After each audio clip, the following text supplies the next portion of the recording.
qua è nato tutto. Questa era la vigna che la famiglia di nonno gli ha lasciato per iniziare, un ettaro di Montepulciano, che adesso è 0,8, però era il sistema originario di allevamento qua in Abruzzo.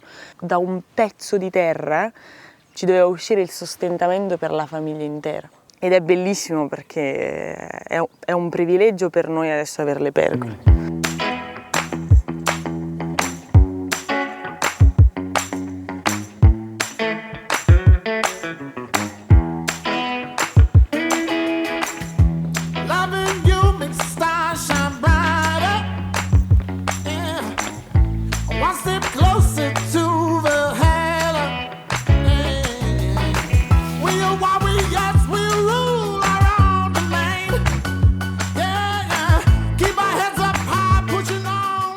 Forse lo descriverei con la fierezza. C'è quest'uomo tutto di un punto, proprio un uomo così. Prima di qualsiasi altra cosa, prima del suo significato nel mondo enologico, prima del suo significato rispetto a quello che ha fatto, è il nonno. Schietto, diretto, ma con una dignità agricola e personale molto forte e molto fiera. Quando è nato papà, i genitori gli avevano messo nome Agostino. Invece chi è andato a registrare in comune papà era uno zio e si chiamava Emidio. Quindi invece di mettere prima Agostino e poi Emidio come secondo nome, ha messo il contrario. Però tutti quanti l'hanno continuato a chiamare Agostino e anzi in dialetto a Torano Usti. Quindi siccome la casata era Cresò, quindi Usti de Cresò. Quindi in paese ancora oggi, che papà ha 92 anni, lo chiamano Usti, perché per Torano è sempre stato Agostino e invece per tutti gli altri è Emidio Pepe.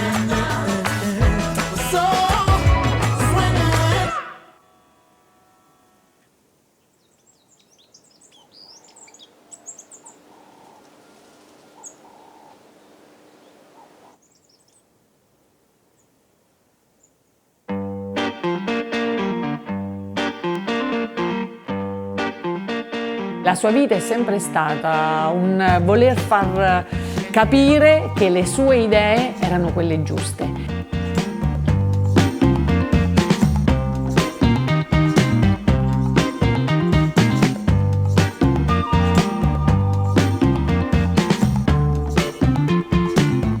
Papà ha sempre sofferto il fatto che non aveva studiato. Chi era diventato professore, chi era diventato geometra, chi aveva studiato. Papà invece con la quinta elementare si era sempre sentito inferiore. Lui si voleva realizzare con la terra perché vedeva i suoi coetanei tutti quanti andare via per andare a lavorare nelle fabbriche e invece lui dice io mi voglio realizzare con la terra, con l'agricoltura perché questa è la mia passione. Poi è stato bravo che ha unito quello che a lui piaceva, quindi andare in giro per il mondo, ma ha sfruttato ogni occasione quando andava in giro di parlare con le persone per imparare. Sì, papà ha sempre detto il giramondo forma l'uomo.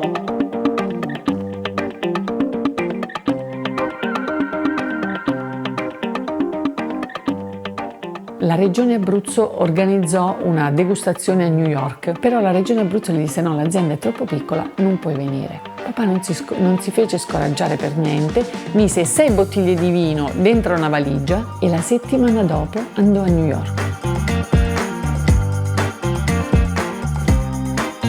E senza conoscere nessuno, senza sapere l'inglese, ma soprattutto senza i mezzi che ci sono oggi. Insomma, per farla breve, nel giro di 2 anni ha creato una rete vendita un po' in tutto il mondo. Dall'America andò in Giappone, poi dopo in Australia, e poi dopo in Canada, poi cominciò tutto il Nord Europa. Mosso dal suo orgoglio perché sapeva di avere un grande prodotto, mi ricordo i clienti dicevano Pepe parla poco, ma il suo vino parla per lui.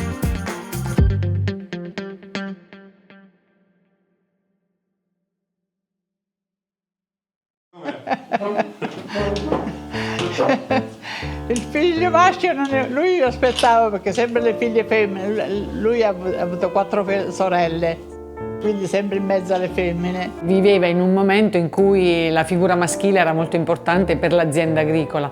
È nata mia sorella, la prima femmina, poi è nata Daniela, la seconda femmina, e la terza volta lui dice vabbè adesso è maschio. Penso che sia un sistema matriarcale.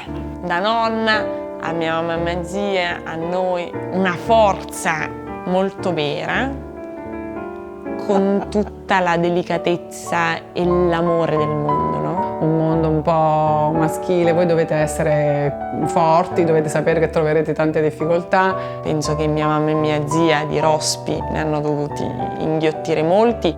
Parlavo sempre con questa produttrice che adesso ha 97 anni, mi si avvicinò e mi disse: tu devi essere felice di essere così giovane nel mondo del vino di oggi, perché quando alla mia epoca si diceva un vin de femme, quindi un vino da donna, era il peggior vino possibile, che solo le donne potevano bere. E invece adesso quando si dice un vino femminile è uno dei più grandi complimenti che si possa fare al vino.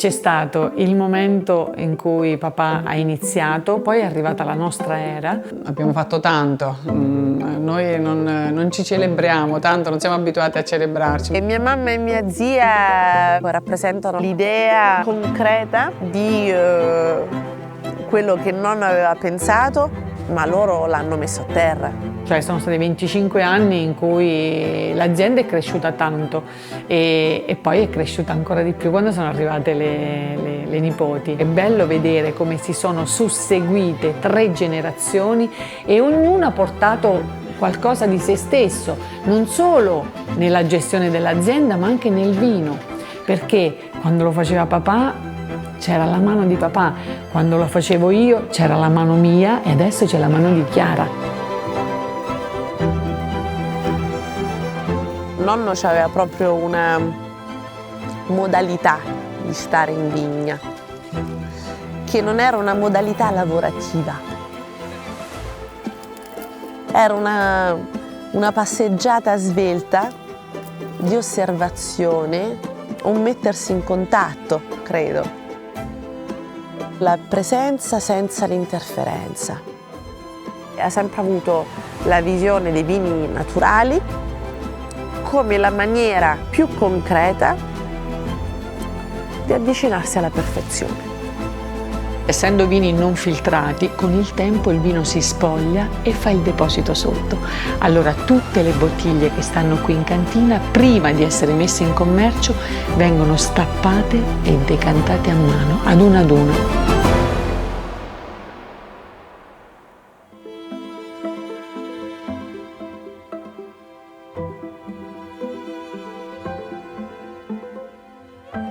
Il vino e le annate fanno il loro corso, restituiscono sempre un messaggio. Il messaggio dell'annata e il messaggio della famiglia che c'è dietro. Questa capacità di unire il passato con il futuro.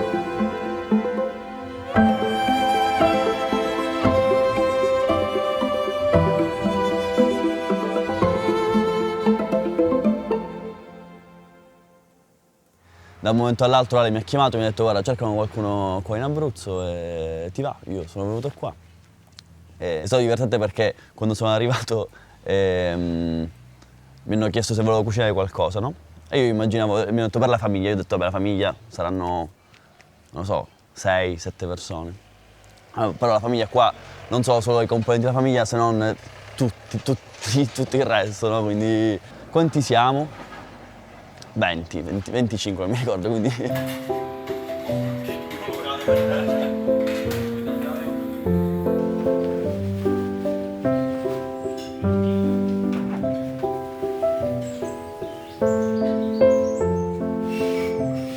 Però poi quando uno arriva, entra, si ritrova innanzitutto in una famiglia molto più grande. E non c'è solo il mio Dio Pepe, ma c'è Daniele e Sofia che da 20 anni hanno dato questa forma qua all'azienda. C'è mia sorella che adesso sta gestendo tutte le vigne e tutta la cantina, i ragazzi e tutto il team che c'è dietro che poi definisce e fa il progetto. e poi si immerge in tutto quello che facciamo, che non è solo vino.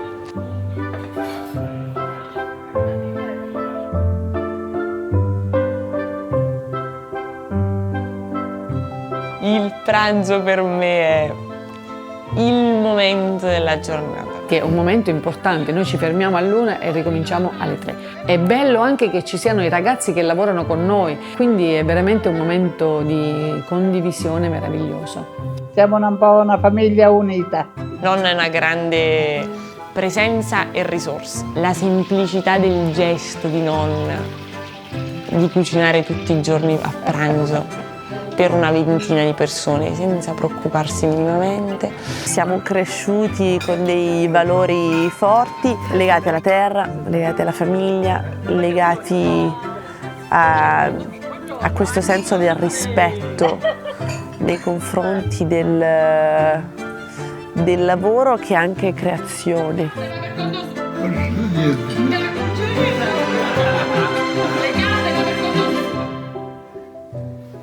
Penso che il nodo della famiglia sia qualcosa di molto più grande. I grandi vini sono grandi anche perché celebrano un momento e le persone che lo fanno.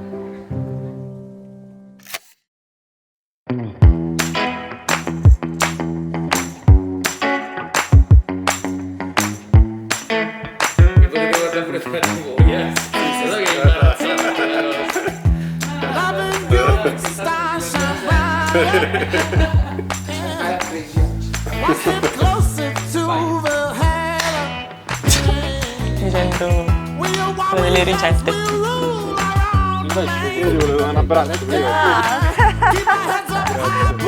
No, grazie a voi. Noi non siamo abituati a fare queste cose. Tu chiedi chi è la mia più brava.